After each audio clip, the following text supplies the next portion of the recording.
مسلمانوں کا ایمان آزمائش میں بنتا ہے، حالات میں بنتا ہے۔ جب تک مسلمانوں پر مشکل وقت نہیں آتا، مسلمان جاگنے کے لیے، بیدار ہونے کے لیے تیار نہیں ہوتا۔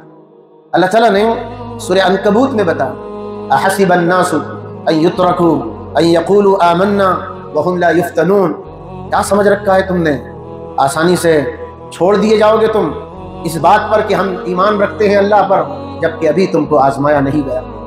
آزمائش تو تم پر آنا ہے۔ یہ آزمائش جو تم پر آئی ہے، یہ مت سمجھنا کہ یہ امتحان اور یہ حالات ہم پر ہی آئے۔ ہم سے پہلے جتنے بھی حق پرست آئے ہیں، سچائی پر جینا چاہتے ہیں، ان سب پر ہمیشہ حالات آتے رہے۔ وَلَقَدْ فَتَنَّ الَّذِينَ مِن قَبْلِهِمْ، ہم نے تم سے پہلوں کو بھی آزمایا، تم سے پہلے جتنے لوگ گزرے ہیں ان پر بھی آزمائش آئی ہے۔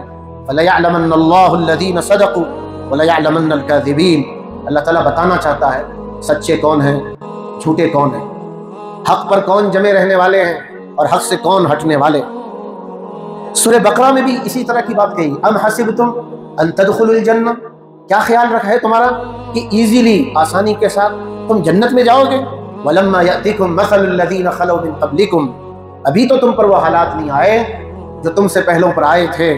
مستھم البأساء والضراء وزلزلوا، انہیں بھوک نے پکڑا، انہیں جنگوں نے جکڑا اور انہیں مصیبتوں نے جھونک دیا گیا، یہاں تک کہ وہ ہلا دیے گئے۔ حتی یقول الرسول والذین آمنوا معہ متی نصر اللہ، یہاں تک کہ وقت کے پیغمبر بھی آواز لگانے لگے اللہ کی مدد کب آئے گی۔ یہ بھی ایک مرحلہ آتا ہے جب آزمائشیں زیادہ ہوتی ہیں تو آدمی مظلوم بنتا ہے۔ جب اس کے سارے دنیاوی سہارے ختم ہو جاتے ہیں تو اس دنیا کے بنانے والے کو پکارتا ہے، اس کے پکار میں زندگی ہوتی ہے۔ اسی لیے کہا جاتا ہے مظلوم کی بد دعا سے بچنا۔ جب وہ دنیا سے کے سب سہارے ختم ہو جاتے ہیں، وہ مظلوم کسی اور کو نہیں پکارتا، وہ مظلوم اس کائنات کو بنانے والے کو پکارتا ہے، اور وہ دل کی آواز بہت جلدی سنتا ہے۔ ہمارے نبی فرماتے تھے اتقوا دعوت المظلوم، مظلوم کی بد دعا سے بچنا۔ یہ مظلوم کی بد دعا ضائع نہیں ہوتی، بہت جلدی لگتی ہے۔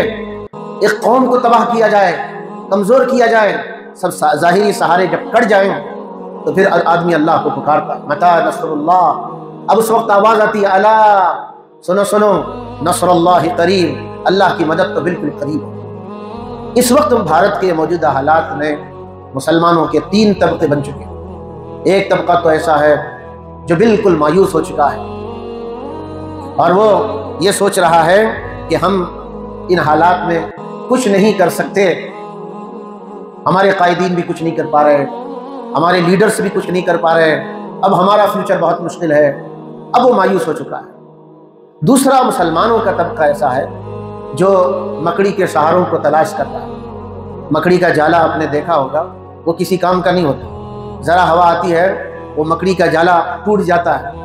بھارت کے مسلمانوں کی ایک جماعت ایسی بھی ہے جو یہ سمجھتی ہے کہ ہمارے ان مسائل کو، ہماری اس قوم کے مشکل حالات کو مشکل سے نکالنے کے لیے ایک راستہ ہے، وہ پولیٹیکل پارٹیز کو منانے کا راستہ ہے۔ 70 سالوں میں ہم نے یہی دیکھا کہ سیاسی پارٹیوں میں سے کسی پارٹی کے بارے میں یہ نہیں کہا جا سکتا کہ یہ مسلمانوں کی پارٹی، جب جب مسلمانوں نے ووٹ دیا مجبوری میں ووٹ دیا۔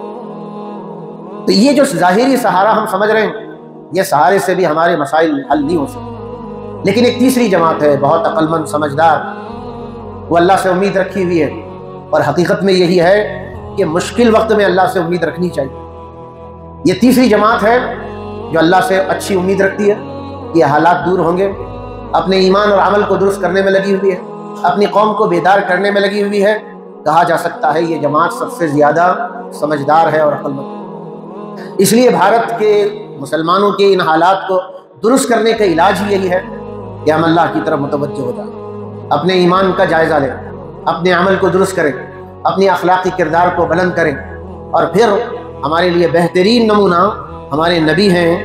نبی کی زندگی کو پڑھیں، سمجھیں کس طریقے سے اس ملک میں جو نفرت کا ماحول بنتا چلا جا رہا ہے اس کو ہم ختم کر سکتے ہیں۔